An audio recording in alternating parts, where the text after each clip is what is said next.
Christopher, muchas gracias por conectarse esta mañana con nosotras.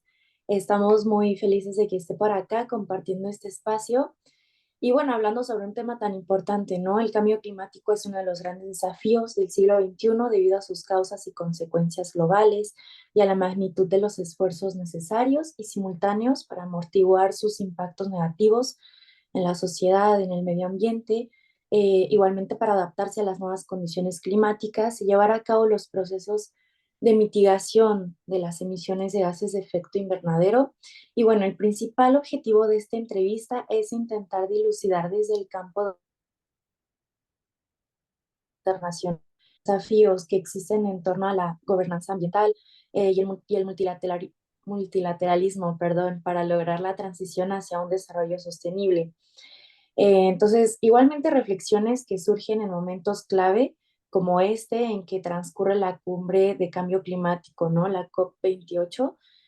Entonces, bueno, tenemos tres ejes. El primero, queremos ahondar un poco en la transición energética, una de las cuestiones fundamentales para lograr esta transformación, que implica también un cambio en el actual estilo de desarrollo y consumo, es lograr un acuerdo en torno a la posición de los países frente a la eliminación del consumo de los combustibles fósiles.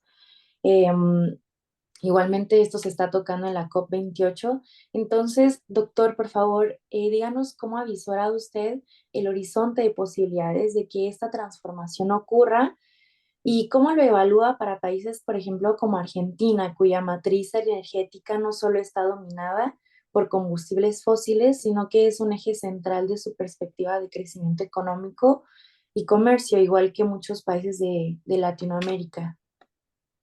Bueno, antes que nada, muchísimas gracias por invitarme, por recibirme. Un gusto para mí estar aquí con ustedes compartiendo esta conversación. Es una excelente pregunta y muy difícil por ahí de abordar porque tiene muchos ejes y muchas dimensiones que no necesariamente van de la mano.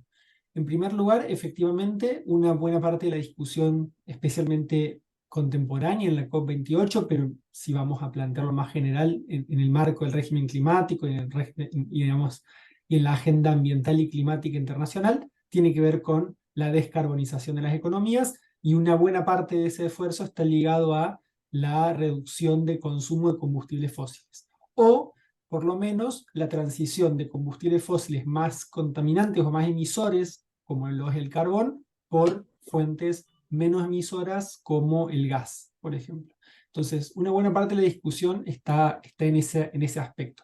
En particular y en específico, la COP28 arranca no necesariamente con un mandato negociador, pero sí con una fuerte presión de la sociedad civil y de algunos estados, principalmente europeos, por definir y dejar establecido en las declaraciones o resoluciones producto de la COP un consenso a nivel internacional de una necesidad de ir reduciendo el consumo de combustibles fósiles y de identificar el combustible fósil como el principal causante del problema. Esto tiene muchas aristas, como recién mencioné. En primer lugar, se da la paradoja de que si efectivamente se logra algún tipo de resolución o acuerdo que mencione a combustibles fósiles, creo que incrementan las posibilidades de que efectivamente se dé así cuando la sede de la COP sea en un país petrolero como en este caso, porque allí existiría la posibilidad de que el país petrolero que ejerce la presidencia de la COP en este momento, Emiratos Árabes Unidos, pueda de algún modo en esa instancia lograr negociar algún tipo de declaración o de resultado a cambio. ¿Qué quiero decir con esto? Bueno, establecimiento de algún tipo de fondo para apoyar a los países cuyas economías dependen principalmente del consumo de petróleo a ese esfuerzo de descarbonización. Entonces parece paradojal, pero creo que en realidad la oportunidad que se abre en esta COP y en la COP que tuvo lugar en Egipto, porque es un proceso que continúa, digamos, la oportunidad tiene que ver con esto, con efectivamente alcanzar un acuerdo en ese sentido. Anticipo, esto no es tan fácil, no hay consenso hasta ahora en las negociaciones en ese sentido, y, y ahí abre dos vías que me gustaría mencionar brevemente. La primera, que tiene que ver con el rol de actores no estatales en estos espacios de gobernanza climática a nivel internacional, y aquí ha destacado, se ha señalado en las noticias estos últimos días, que existe una fuerte presencia de lobistas o representantes de empresas privadas, principalmente, también estatales, pero privadas, ligadas a lo que es el desarrollo, explotación de combustibles fósiles, que actuarían como una suerte de lobby presionando para frenar o eliminar estas iniciativas de generar una declaración que reconozca combustibles fósiles como un problema a ser abordado en el marco multilateral.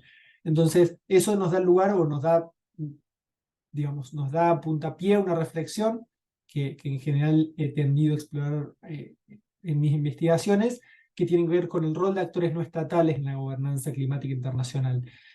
Por más de que el régimen internacional formal de la Convención Marco de Naciones Unidas sobre el Cambio Climático se centre en los estados, existen actores como las empresas, las aseguradoras, actores de sociedad civil, de organizaciones no gubernamentales, que también tienen un rol cada vez más activo, que la propia Convención ya lo reconoce y que al mismo tiempo generan agencia, generan impactos por fuera de los espacios por ahí más formales de la negociación interestatal. Entonces hay una cuestión importante de señalar que la gobernanza climática incluye actores no estatales, es multinivel, es multiescalar y también, como muchas veces nos gusta señalar, es policéntrica. No se define o no se centra exclusivamente en un espacio de decisión como la COP, sino más bien tiene muchos espacios sin un centro jerárquico unificado. Entonces esa es como la primera reflexión más teórica, pero que también vincula con la actualidad, la discusión sobre la descarbonización. Ahora, el segundo punto, como también bien se señaló en la pregunta, ¿cuál es la expectativa de países de desarrollo medio, varios de ellos latinoamericanos, en relación con esto? La Argentina tiene un relativo consenso dentro de su clase política principalmente, pero también del sector empresarial, de que buena parte del modelo de desarrollo de mediano plazo va a incluir necesariamente una explotación más activa de combustibles fósiles. Entonces, eso está ya incluso entrando a veces en contradicción con estas dinámicas que suceden a nivel internacional que no terminan de resolver la descarbonización. Esta tensión es incierto cómo puede llegar a resolverse. Sí es cierto de que se produce en simultáneo digamos, se producen varios fenómenos en simultáneo. Por un lado está a nivel discursivo este esfuerzo muy importante por lograr definir a los combustibles fósiles como parte del problema, señalarlos y con este señalamiento esperar dar señales también en términos de precios, incentivos, expectativas a los actores económicos para que avancen en esa descarbonización. Por otro lado, ciertas dinámicas económicas que van en ese sentido, ¿no? Ya hay un movimiento más allá de resultados de las negociaciones de crecimiento gradual y sistemático de la matriz renovable en términos energéticos a nivel global, especialmente en algunos continentes o en algunas regiones con más velocidad que otras. Pero esto es una tendencia que ya está creciendo.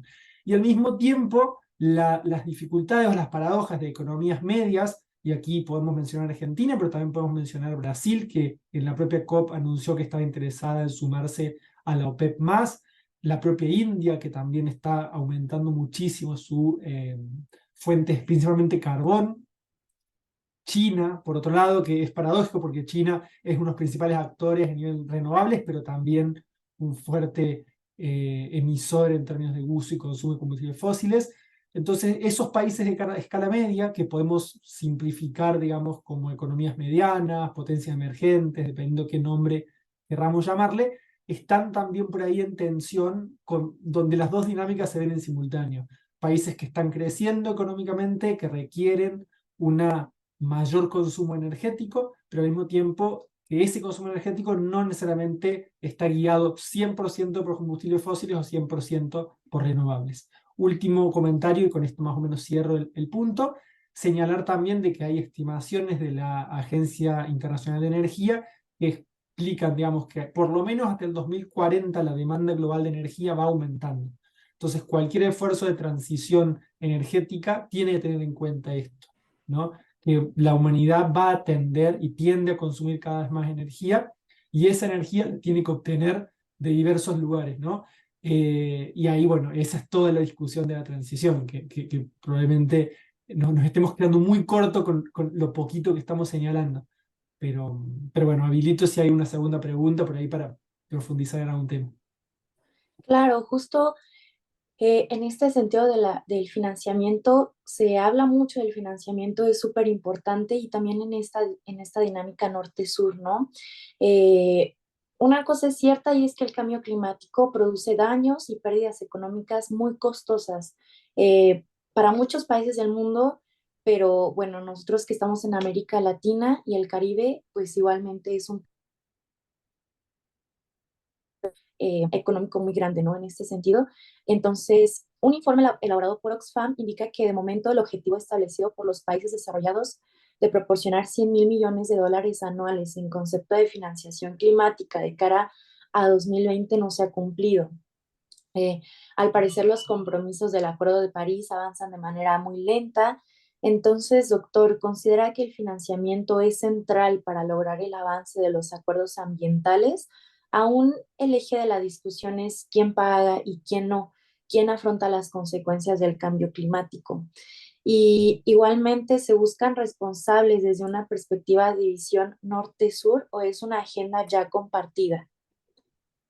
También, excelente pregunta que vamos a poder explorar muy superficialmente por los tiempos que tenemos, pero yendo por orden, sí, efectivamente el financiamiento es central. Eh, Está plasmado incluso más allá de especialmente este último punto vinculado al compromiso que tomaron países del norte eh, eh, digamos, sí, financiar hasta el 2030 los 100.000 millones, creo que era de dólares. Hay ya desde el propio origen de la convención digamos, un reconocimiento de la responsabilidad principal que tienen países del norte y que esa responsabilidad no solo se manifiesta, perdón, en un mayor número de esfuerzos vinculados a la reducción de emisiones, sino también esfuerzos en materia de financiación. Muchos juristas plantean que incluso la propia convención ya reconoce un compromiso de financiamiento ligado a mitigación y adaptación de los países que en ese momento se hablaban como países anexo 1, los países del norte. Entonces sí, el financiación es central, sí es una agenda compartida, no solamente en términos pragmáticos, sino también en términos eh, reputacionales. Creo que es muy importante que todos los países tengan metas de mitigación y adaptación, que todos los países reconozcan ese esfuerzo común, pero sí creo también, o considero que es importante reconocer que esto estaba en el principio original, las responsabilidades son comunes pero diferenciadas. No es lo mismo la responsabilidad que tienen los países latinoamericanos que países como Estados Unidos, por ejemplo.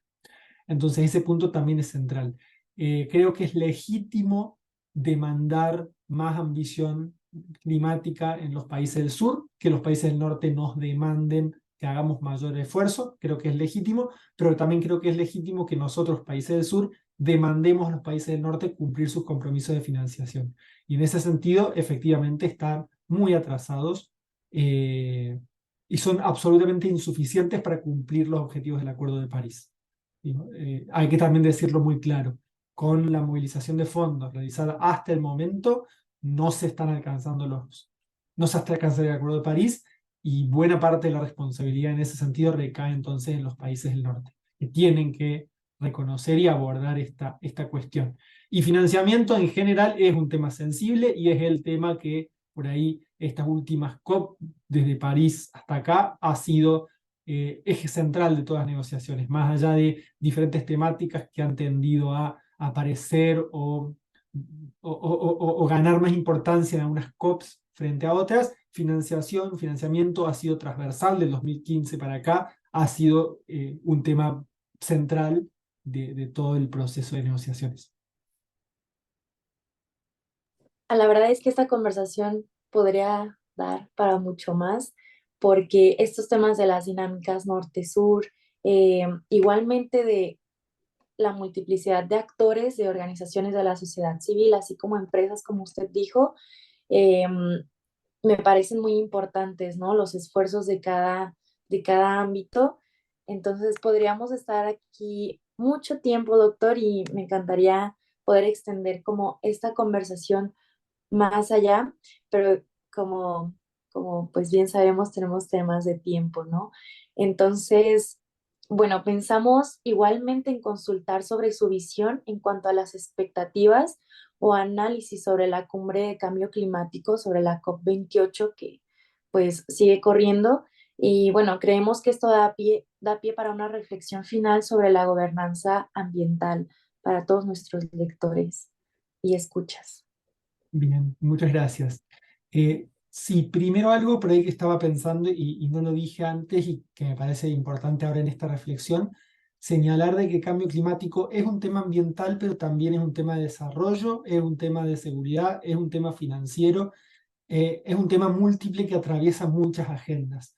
Por ahí estamos acostumbrados, acostumbradas a asociar directamente cambio climático con temas ambientales, lo cual es cierto, pero no es la única, no es el único la única óptica con la cual se puede mirar la situación.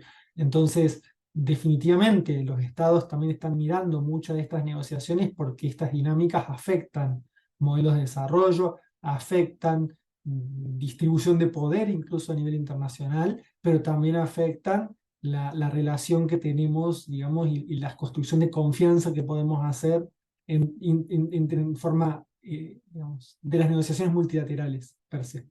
Entonces eso también lo quería señalar, de que el cambio climático es un tema ambiental, pero es muchas cosas en simultáneo. Vinculación con esta última, con la COP y con la gobernanza ambiental, la COP todavía efectivamente está corriendo, todavía no ha concluido, y si hay algo que las COP nos enseñan es que hasta que no concluyen, uno no puede terminar de definir o decir efectivamente qué va a pasar. Muchas veces las decisiones más importantes se toman o no se toman en las últimas horas, ya contrarreloj, cuando las negociaciones formalmente ya deberían haber terminado. Como una anécdota, estas últimas 3 o 4 COPs por lo menos han tenido la particularidad de que no terminan en el periodo establecido formal, sino que los negociadores continúan 24, 48 horas más, extendiéndose porque no terminan de cerrar. Y esas 24, 48 horas finales terminan muchas veces siendo las decisivas. Entonces no me atrevería en este momento, a días todavía de terminar la COP, a decir efectivamente un saldo o una reflexión en ese sentido. Está muy abierto todavía las discusiones centrales. Una de las discusiones ya sí se cerró, que era pérdidas y daños, el fondo que el primer día se anunció que va a ser creado en sintonía con lo que ya se había negociado en la COP27, pero los otros dos temas, financiamiento y toda la discusión sobre definir o no, señalar o no combustibles fósiles de manera explícita como el causante del problema climático, están abiertos y creo que, como digo, hasta el último día no van a, no vamos a tener una claridad sobre qué va a suceder.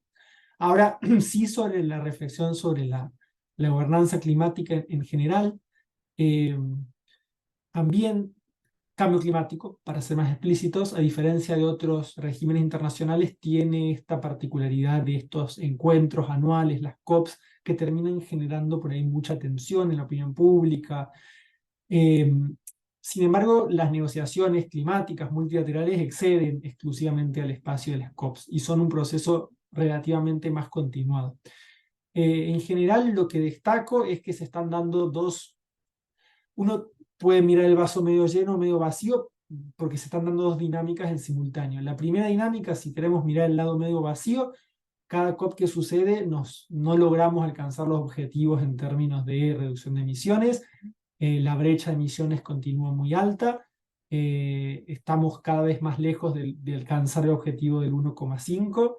eh, es una situación complicada en términos de la efectividad del acuerdo. Es decir, el Acuerdo de París, como parte de la convención, se firma en 2015, de aquí a 2 años ya estamos cumpliendo 10 años, y uno de los objetivos centrales, que era mantener el aumento de la temperatura 1,5, lo vemos cada vez más difícil de alcanzar. Entonces, tenemos razones para ser pesimistas, pero tenemos también razones para ser optimistas en términos de que, como les señalaba antes, la dinámica de las COP no es lo único que sucede en materia de cambio climático. Hay toda una dinámica por fuera de las COPs por fuera de la dinámica multilateral de negociación y una tendencia que ya uno puede ir observando de, especialmente en el sector empresarial, de dar señales económicas a un proceso de transición energética que ya está sucediendo. El debate o lo que podemos discutir es si la velocidad con la que está sucediendo es suficiente o no, pero está sucediendo. Eso en primer lugar. Y segundo lugar, que el régimen climático, y aquí sí ya más a nivel interestatal, continúa funcionando pese a todo.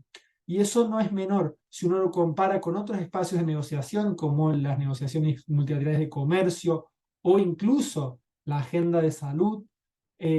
Uno observa que el régimen climático continúa teniendo una preponderancia a nivel internacional, continúa ganando atención, continúa generando incentivos para que los jefes de Estado, las jefas de Estado decidan participar, asistir. Entonces hay un elemento allí, si se quiere, de construcción de confianza y de mantenimiento del vínculo y del proceso funcionando, que es importante. Es importante porque podríamos estar en una situación peor en ese sentido. Podríamos tener un régimen climático frenado o mucho menos participativo. Entonces, pero esas dinámicas suceden al mismo tiempo. Entonces,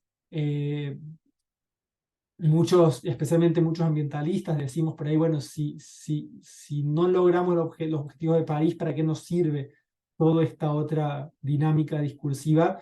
Bueno, sirve y si uno mira a otros regímenes se da cuenta de que en realidad hay esperanza porque el régimen se mantiene activo. Entonces, quiero cerrar con eso, ¿no?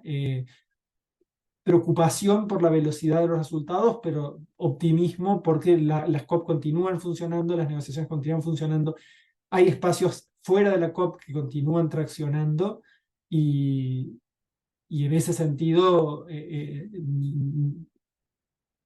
está abierto el resultado, digo, como humanidad, si logramos o no mantenernos dentro de los carriles que nos permitan evitar una crisis climática mucho más grave que la que tenemos hoy. Sí, muy interesante. Muchísimas gracias, doctor.